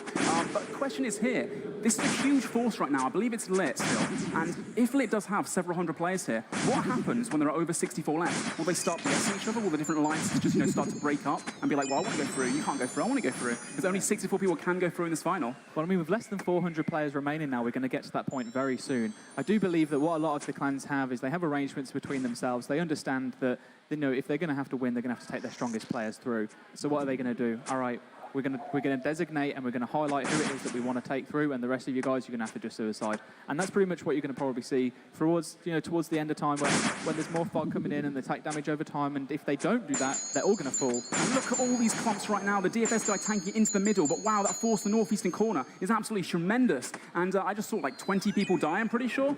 If we want to check out the heat map as well on 2 areas, we can actually see exactly how many people are left and compare the 2 areas indeed. Yep, right now it's just one big blob over towards Anacroll. You also see to the southwest a big blob towards the Falador statue as well. So still lots of players remaining, but we're getting down to those final few moments. Very excited to see how the action is still unfolding. Now you see it on your screens there. Anacroll as well as the Falador statue. I would say there's more people probably at the Falador statue. As I said before, Lit seems to have all amalgamated there, and they have a huge, huge force. I think they may have actually split into 2 groups, because we see Skill Specs is over near Anacroll. We see MMORPG is over near the Falador statue, as well as I want to say another Lit member was there as well. I saw a couple of familiar names. Still lots of clumps being formed. There's 368 players remaining. We're slowly but surely getting to its final few. There's definitely a lot more action in this one at the moment than there have been in the previous tournaments. I think we've seen smaller teams, really. I think it's because the clans have not wanted to ally with each other. Obviously, they have rivalries. People don't want to go with their enemies. And a lot of these clans that are grouped together, they probably don't like each other at all. But unfortunately, in these scenarios, you just have to put the differences aside and say, this is better for us if we have a chance to win. So I think right now, actually, Lit's force down here is starting to dwindle, but they are going hard. Look at all this damage that's being done by them, and all the loot piles on the floor. It's a looter's paradise right now. And whatever clan that was, they've just been cleared up completely. Looks like Curtis has got his set way through. Maybe he'll go to the 1-versus-1 stage as he wished to do so. And yeah, they're just doing so well, this southeastern corner. If you're going to look to the northwestern, I believe there are people in Aaron's up there too. By the looks of things, yeah, that could be Rot then. This could be the last couple clans there. They have a lot of numbers still, surprisingly, and they're going in for it. They're saying, well, we're outnumbered right now. We have to make a move. We have to be that aggressive person because we can't keep losing members like this. And they are doing a really fantastic job of doing it. Clearly, you could see Lit had the more members over towards the southeast. If they want to rush over towards southwest, I think they could easily clear the remaining group members there. And I know it's very tempting to do just looking at all these loot piles, but you have to be careful. Something like the item overlay, seeing where your important potions are, trying to get 4 doses. Yeah, you still seeing people use telegraph to try to get that high important loot, maybe spread it out across the clan just to sustain, give yourself the best chance going to the final 1v1 area. Not only that, but the southwestern corner, no one is attacking each other. The northeastern corner, the southeastern corner, they're actually fighting amongst themselves. Maybe that is some BSing going on, some backstabbing. Maybe Rot has spies from within trying to tear them apart, as I said earlier. We can see a huge group here up in Anakal, though, has been absolutely wiped out. At least 5, 6, maybe even 10 members plus that have been taken out of that small group there. And you can really see it happening together as the two teams, the bigger teams in this group anyway, are obviously completely split either side. They're just taking out all of the stragglers at the moment. I'm surprised Skillspecs is still alive, man. We thought he was going to be the first one to die, but he's still alive and to find that final area. And we're starting to see some nice here on the ground here. Also on the ground. There's that Southwestern group now getting caught out with. They're just going to eat this wall. Look at all the damage output there. There's no tanking that. No, I think Rock's probably lost their Palador unit. But he's got a chance as Anakal to go through. And Ron Goblin now. Jay having to tank it. He's been sniped out. He's full HP. He's getting hit 0, but he somehow managed to get away. No way. It sounds like a 10 HP or something. And looks like he's completely fine. He's got plenty of bruise left, plenty of supplies. And he's in the Emerald Bolts, I think. Even though he might have the best stats. Yeah, it is annoying. No one brings anti-poison. Yeah, no one's going to and it ticks away, you know, it does a decent amount of damage over time. Back down to the Palador area right now. Again, still alive, still looking incredibly strong, walking around. Look at those supplies. He has everything he needs for the final area. Even picked up an extra Arim's robe top by the looks of things as well. Yeah, and if you're lit in this situation, you know that you have the numbers to absolutely dominate the Fallister statue area. You're just going through your CC right now and trying to pick apart names that you don't see and getting rid of your members that are in the low-tier gear. You know your high-priority targets. You know the good Brits that you have in your clan. You want them to progress forward. Yep, almost 300 players left in the northeast corner again. People are just trying to tank it as best they can, but it's a game of cat and mouse right now. Rot, or whoever this clan are, having to keep defending, and they just don't have the numbers. And they're just being absolutely demolished right now, being frozen in place. They can't even move, being split up constantly, and Lit taking easy work of this right now. It's quite clear that they really have got the numbers here in this scenario. Before we were looking at the action has dwindled down completely for them now as they've completely cleared up all of the other teams. I wonder what they are going to do. Who are they going to suicide off?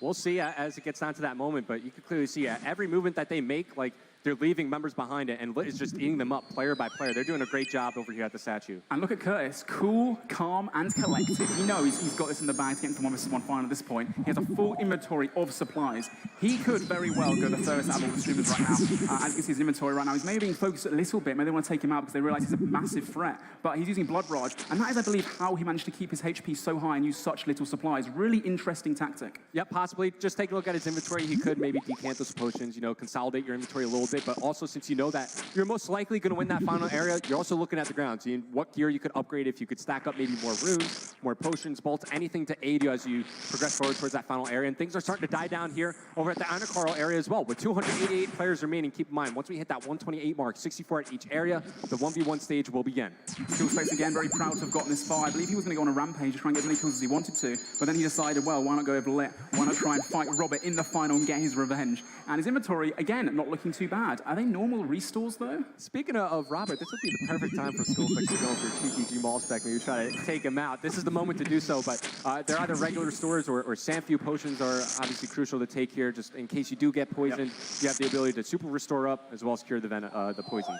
And again, right now in the center, the clan's moving in and just trying to kill off all the stragglers. We have 273 players remaining, or less, and we're getting there right down to the last little bit right now. Curtis, again, still looking really, really strong as well. Yeah, just looking around, seeing what kind of loot he can get. I'm sure they know that they have this Falano area secured. They're just trying to call out specific single pals, people just to isolate, thin the numbers, and see what good players you still have left remaining. Most of the action still going down here over at Anakarl, over towards the northeastern side. Big ones being formed out to the north.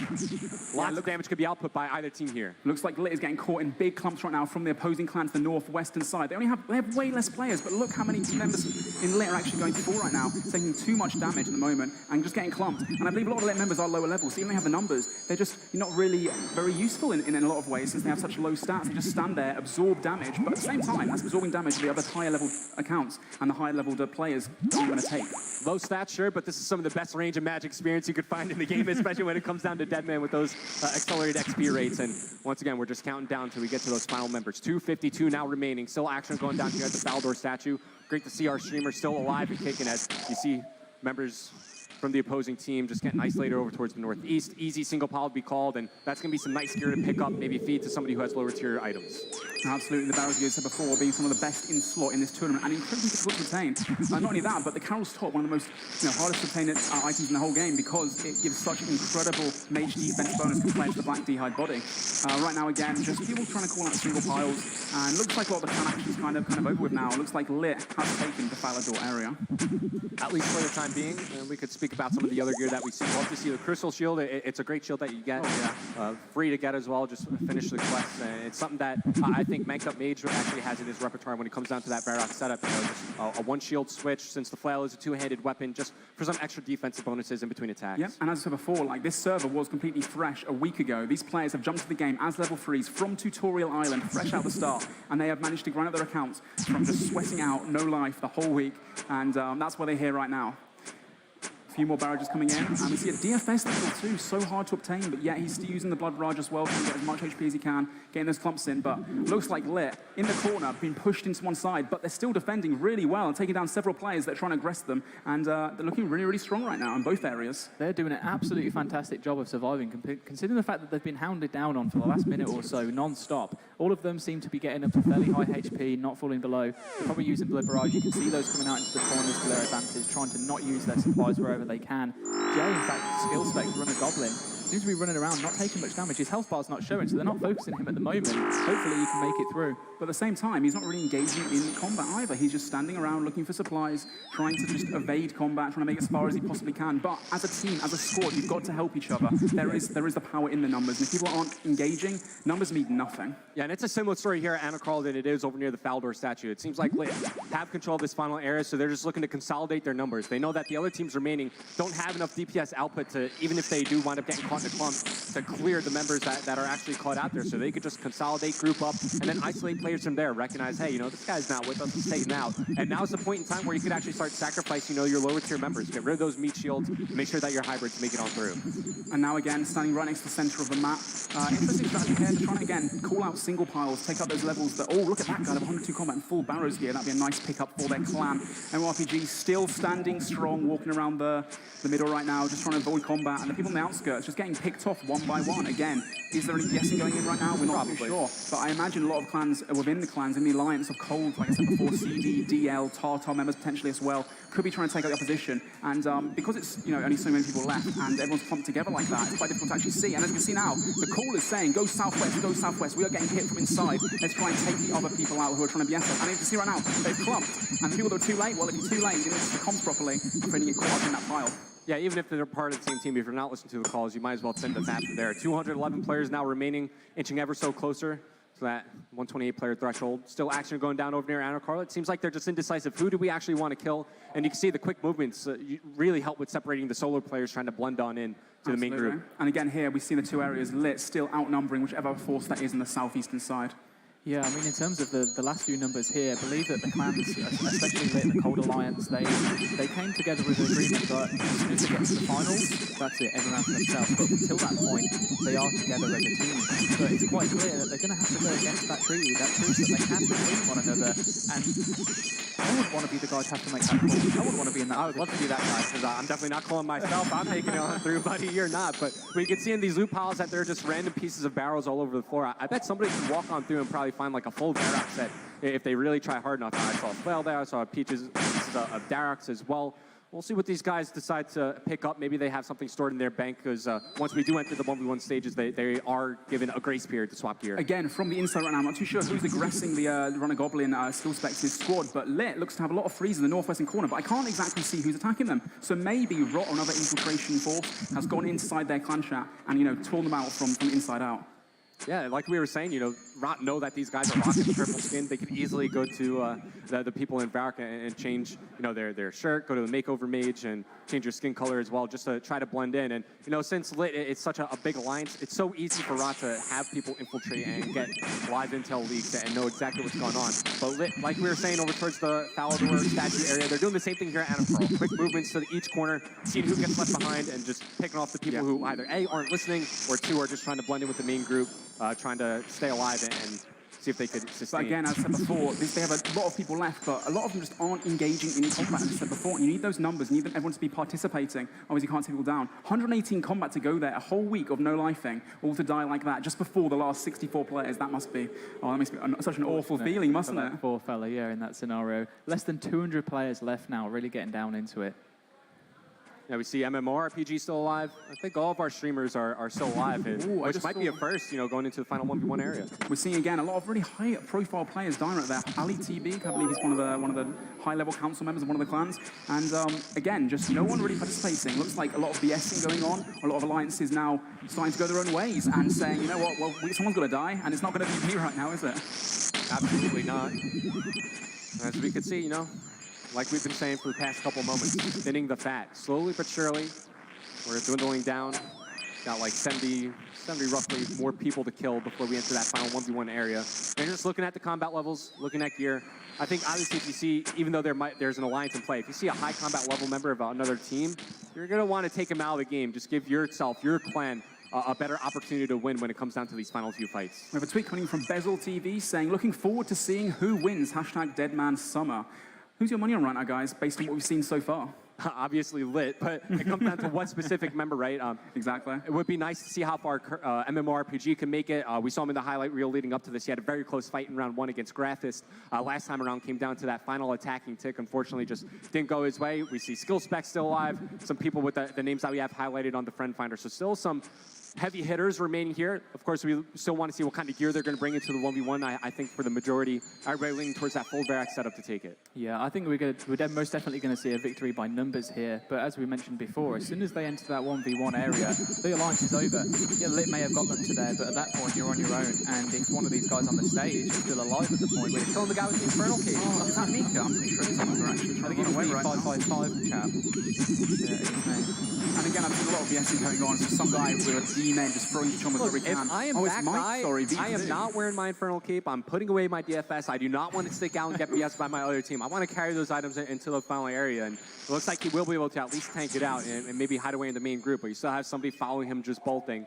Because if you're on the opposing team, like those are some very juicy items that you want to get in your control. Well, absolutely, make a huge advantage to you in the finals. No matter how good a Brit you are, if you are outmatched in gear and you're both semi-decent, then that gear just makes, it's all the difference, and you can't really do much about it, to be honest. We talked earlier about the Verax strategy. We have a lot of tri-breeding going on as well right now. The mage and the range, as well as a lot of people melee, like I said before. The Infernal Cape making a few extra max hits. McBridding going down, level 90 combat. Bye-bye. Farewell, my friend. 183 people left now, and 64 versus 64 will be the final area, so just a few more players now to go out. I mean, you saw his final gear, right? He had a rune helm, rune kite, black behind body. Like, that's not somebody that you need. There's still a level 69. How's the level 69 still alive here? Like, yeah, that's easy pickings. Like, that's one final player to get past. Once again, we have around 3 minutes remaining until the fog really starts to kick in, and that AOD damage is going to start hitting everybody. 128 players is the key mark we need to get to with 183. So here again, the strategy we were talking about before about the higher level staying in the background, trying to waste supplies. We saw Curtis with so many brews left right now. And when that fog starts to hit and do a lot of damage, I do believe that those players are going to be the ones that go through and are able to, sustain it and eat through it. Yep. Still lots of loot piles on the ground. I think that just might be what these guys are waiting for. Once that fog sits in, they're just like, I feel bad. I don't really want to kill any more members. Let's just leave it up to the fog. Kind of like Thanos at the snap of a finger. Let fate choose who will be the one to fall. Mr. Deadman, I'm not feeling so well. At the same time, though, that's just like potentially letting the win slip through your fingers. Because if you have more people and you know that you've got a better force, you've got stronger players in here, why not just go all out and have your best bet? Because if the fog does just take you down first, then all this is for nothing, pretty much, isn't it? Completely. I mean, given by what we can see at the moment, I believe that Lit have pretty much determined that, there's no more intruders around in this area. They are designating people that they're going to be taken out because there's not much action happening within the clump. Whereas towards Anarchol, there seem to be quite defined two different groups. One of a huge amount larger, and I believe that was Lit's group, in towards, I believe from the angle that we were looking, would be the northeast corner, smaller group to the southwest. Interesting to see how that comes apart once they carry on killing each other. probably less than 2 minutes now until the fog starts hitting. Everyone is going to start taking ticking damage. It's going to be increasing over time. They really don't have much time now to decide who it is that they're going to let through to that final 1-2-8. And again, just moving from the south to the north, trying to get the guys in the corners. Gov, I believe that it might be actually a ROT member right there, one of the few to be getting out there. But at the same time, even though Lit has won this battle, both at Faladorn, potentially Anakal too, it doesn't necessarily mean that other clans or other solo players haven't made it through. They could be in the midst, in the CCs, lurking, with a high chance to actually take it through right to the end. And I mean, for all we know, it might even not even be Lit. We've seen in the past before where clans are pulling out these tactics of, disguise, changing names, bringing team capes. It could be that the whole of ROT have actually put themselves as the oh no! The purple skin. I see Mika now getting speared out and actually falling. Wow, I did not expect that at all. Looks like ROT might have got him right there. And obviously being 125 combat and being a huge threat in the 1v1 area, he's shown before that he can go all the way. And we have only 1 minute left to the fog right now. And when that hits in, everybody here is going to start taking gratuitous amounts of damage. 151 players left. 128 is the final amount we need. Any second now, and yeah, absolute chaos is continuing to ensue. Poor Timmy with the fire cape. He's going to get taken out towards the southeastern side. There are only, like 20 fire capes in the game? Yeah, well, now so. Significantly less remaining as we're closing in. 151 players currently remaining. Another Infernal Cape looks like it's going to fall here. That's 5-5. Mike, he's had that since the supply chest. Not only is that an Infernal Cape, it's good barrels gear, as well as the DFS now on the ground. And again, you see the spears again, something quite iconic of ROT, which is why I keep referring to them as that clan that's trying to take out those high-profile players. But the Infernal Cape on the floor, and I believe someone actually might have snagged it. Well, they can bring it right through to the final. They marked it with the flowers. You see at the Mithril seats, they marked the grave spot with the flowers. That's definitely gear that you see Skill Spectrum around. He would love to have that DFS as well as the Infernal Cape. Absolutely. And the fog is hitting any second now. And as you can see, damage splats are going to start taking by everyone. And just a matter of time before we'll start falling. Only got so many slides left, and here we go. Here's the key right now. You need to do damage whilst eating at the same time. You need to make sure that other people are falling and not you. But that is so difficult to do. This is where the clan mechanics comes into case. People have got to really try as best they can to do DPS and survive. Yeah, and this is where mages actually have a little bit of an upper hand because they could tick the brew and then cast the blood barrage after. You're starting to see some barrages being thrown left and right, just trying to heal. Stay high over full HP and I'm seeing all the damage being thrown your way. I'm seeing quite a few players actually dying to the fog this early on. They were obviously very low on supplies too. Yes, I'm sure that, as experienced PKs as yourselves, when you're in this moment, you're normally used to seeing the hit splats from your opponent and your opponent only, and that's what you're using to gauge when to eat. I imagine that at the moment it's a lot of panic. Sweaty palms, they're seeing the hits coming through, and they're not used to it, something that they don't normally experience in the normal game. This is where the PKs that have the experience in being able to eat and do damage at the same time is really going to go far. But it looks like 130 players remaining right now, so any second now we're going to go through to the 1v1 final area. And it looks like both clans have got several members actually going through, so anyone could take this tournament altogether. And here we go, 128 players left for the 1v1 final. Which is a huge round of applause for the fact that all of our streamers have made it through to the final 1-2-8. Incredible. So we've got a few minutes here now. There's going to be around about a 3-minute pause period. In this time, these guys are going to be able to access these nice little banks that are glowing. They're going to be able to change up their gear swap sets if they like. They're not going to be able to resupply. Whatever they had during that last moment before they got teleported is all they have for this first fight. And I can see some really great 1v1 shaping up right now. We have You Never Learn versus MMORPG. You Never Learn being also, I think, a winner, actually. One of the very first tournaments. Yeah. And he's going with Curtis. That's a very difficult fight for Curtis to take. We have Sears over there as well, another high-profile player. And everyone here right now has Barrow's gear. They have Arims. They have just max stats, pretty much. It's going to be very, very interesting indeed. So you saw right next to Curtis, MMORPG was MMROPG. That's actually a Manked Up Mage. You see him getting set up in his Varrock setup. Yeah, he intentionally changed his name to that to try to mess with us, but we're on top of it. We know what's going on. Also, Graphis I see right now as well, another streamer. And again, lots of players from Lit I see making it through to this final area. Just take a quick moment. Chris has just joined us back on the couch. Hey, Chris, how do you think of it so far? It's been incredible, actually, and seeing all 4 players on stage make it to the 1v1s is so exciting. Is that the first time it's ever happened? Yes. Yeah. I think the most we've had is 2 or 1. No, we've had 2 because we had Manked and Manked and Curtis last time. Yep. Curtis fell short, unfortunately, because of his fight against Graphis. Manked made it a fair way. Yeah.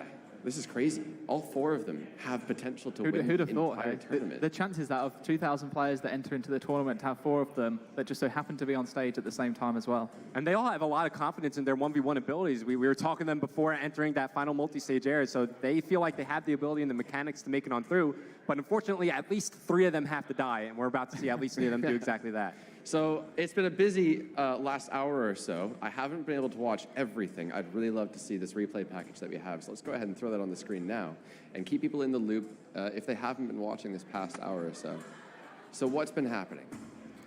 Well, we started out quite slowly. A lot of the clans trying to keep their distances, not engage in combat too fast, as only 128 players can make it into this last final 1-versus-1 area. We saw supply chests dropping every few minutes, and a few of them going to a couple of random players, actually. We saw Infernal Capes, we saw Furies, we saw Verax, the best in slot gear, and I believe a lot of them actually were targeted, so maybe not the best strategy going for those supply drops and actually wearing them, as you may become yourself a target yourself. One of them in particular, that one that we just saw previously, just so happens to be the one that the guy gave it legs and escaped, and they targeted the wrong person. We'll probably see a chest later on where someone went for it and then ended up dying to the fog. So you really have to be careful. We're definitely going to see that clip in a second here. I absolutely loved that. I think a feature we're definitely going to need for the next time around is to see which player in specific obviously grabs the chest and what they Well, here you have it. Here's the guy that looks like a lit scout. This was such a good play because he actually dodged his opponent who had nothing on him, low stats, and now he gets stopped in the fog right now and takes a one-hit 90-something, 97. There's the Cabo gone, and that warrior just gets away. Of your entire life. Oh my gosh! If that happens, you don't hold back. You just let it all out. Imagine grinding a week of your life, training up, questing, and then dying to a man with purple skin and a gold sword. Probably at the moment, if it was me, I'd be like, yes, I'm going to get this guy. He's got no gear. It's an easy kill. I'm going to get whatever he got. Wonderful. I'm like, oh. And there's the Infernal Cape. Yeah, making a huge difference in the level 80 something, I think. Yeah, it was like level 80, 90 combat, so probably not going to be able to utilize that in the farm to its fullest potential. So this was the first group of players in the Falador area. There was another group just to the left, and as you can see here, they're both merging together. I still wasn't sure which of the two groups were lit. Lit seem to be divided all over the place. Yep.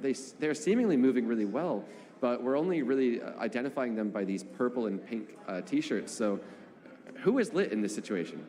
It's tough for us to tell. You really look at the friend finders, right? So we know that the streamers that we have on stage, they're more than likely with Lit. So you look at where they're positioned on the map, and you can pretty much, deduce from that the people around them as well are also with that. But it's a smart thing for Lit to do. They know that they have the numbers to spread across both final areas and just dominate with the just sheer numerical force. Yeah, and not only that, but also, like I said before, there are a lot of clever clans that have actually, made their way into these big clans. These alliances, Cold, you have Lit, you have CD, you have DL, you have Cutthroat still, it could be somewhere in the midst.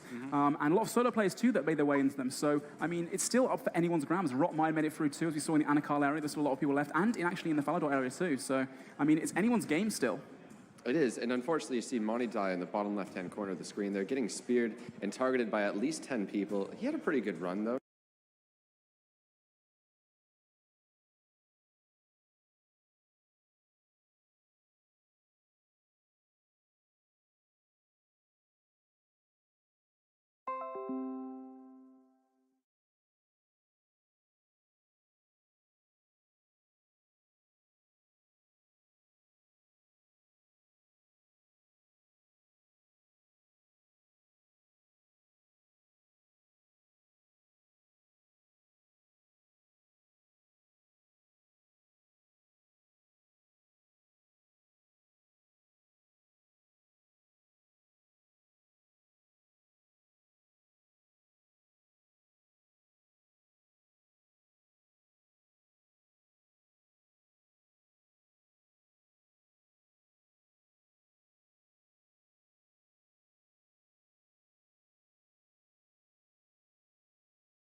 But in the 1v1s, he doesn't need to hide. All he can needs hold to his do now own. is use his skill. It's not all about your skill, your stats. You have to still be a skilled player, and Jay is one of it's one of the most skilled PKers that we have out there, especially with his Carol's Darok's setups that he does running tournaments and other such like that. And it just goes to show when he's still in the 1v1s now. I will say I'm a little disappointed in skill specs because he said he would attack Robert, and he did not attack Robert. I was waiting to see that big battle go down, and we just weren't able to watch it. Didn't it? Because he got into the final area now, and now they can battle it out, and it's going to be quite a feud indeed to watch. Oh, we 100% should have rigged it. We should have made them go up against each other in 1v1 first round. Well, now they can spend the evening together, have a nice drink together after the tournament, and say, you know what, we're friends now. I'm really excited to see who they're fighting, actually, because I'm sure you'll be able to identify the more distinguishable PKers in the 1v1 as they start to wipe the floor and just beat everybody. So let's see. Curtis, and we have Mank there. We'll have to find out in a minute. But, right, 1v1s. So what are we about to watch? We have how many rounds? Well, it's going to go, well, 128, 128 to 64, 64 to 32 to 16 to 8 to 4 to just 2, so 7. Yeah, well done, well done. That's how math works, Math's not right? my forte, so I just thank God. And what we see in these times is, as I was saying, like one player will just wipe the floor with everybody. You'll see his first fight, he'll win with tons of people left. Yeah. You'll immediately be able to notify, like, this guy's probably going to go on to win it. When you see players in the first round struggling, barely winning, you see that the pressure is getting to them, they start to panic. I played the beta myself just last week. I was on like a J mod, it didn't matter to me if I lost, it was a beta, and I was still shaky. Like, it is really stressful.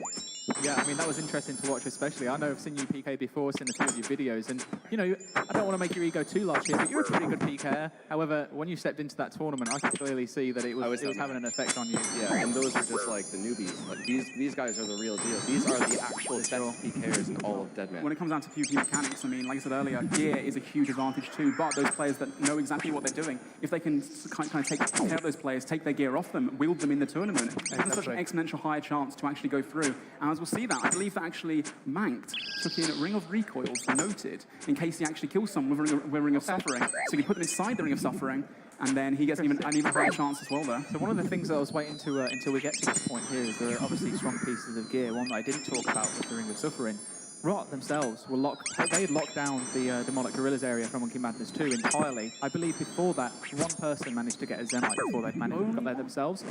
We're looking at around about, from 12 o'clock, to around about 3 Rings of Suffering in the game. There may be more now. There may have been Zenites that were being held off until they made these rings, but really strong item that goes into this 1v1 stage because it has huge defenses. And talking about items, you talk about mechanics and these people having experience. What kind of things do we need to be looking out for? How are we going to distinguish between the good players and the average players? I think when it comes down to hybriding, you want to look at how they're utilizing their switches, in between attacks, putting on that tank gear, try to mitigate the damage that's incoming your way, and switching back quickly to your offensive gear to optimize your offensive stats. But speaking a bit more about Rot, you mentioned that they were locking down Demonic Gorillas as well as the God Wars Dungeon as well. I wonder how many people they actually have remaining because those, high kind of value items, those high impact items are going to start to transfer. Maybe they got lost in the big loot piles in the multiple areas. So, we said at least 3 Rings of Suffering, maybe less, maybe more. Yeah. We'll keep an eye on it. Imagine being a player in Rot, one of the few trusted with something like God Sword, and you've died. You have to relay that information to your team and say, I've just died somewhere in the southwest region of Anna Carl. One of you needs to get that God Sword and bring it into the 1v1. At the same time, it might be in the bank, because they do get to bank before they go into the final area. So I believe a lot of those players would have left their ACBs or their Staff of the Deads in the bank just to make sure that other opposing clans don't manage to get those items and then have a really exponential chance again of making it through to the finals. And it's a good point. The banking especially, that's a recently added feature. So if players want to go into the finale, or sorry, the fog areas, the 2 final areas with tank range gear, something a bit tankier, and then switch the offensive stuff, the hybrid stuff, the lower defense stuff like Arams, they can afford to do that. And just to expand a little bit on the mechanics of PvP, so we have 3 different attack styles. We have Mage, Range, and Melee. Different ones. The combat triangle, so obviously Mage beats Melee, or it's meant to, and Range is meant to beat Magic, and Melee is meant to be range, if that makes sense.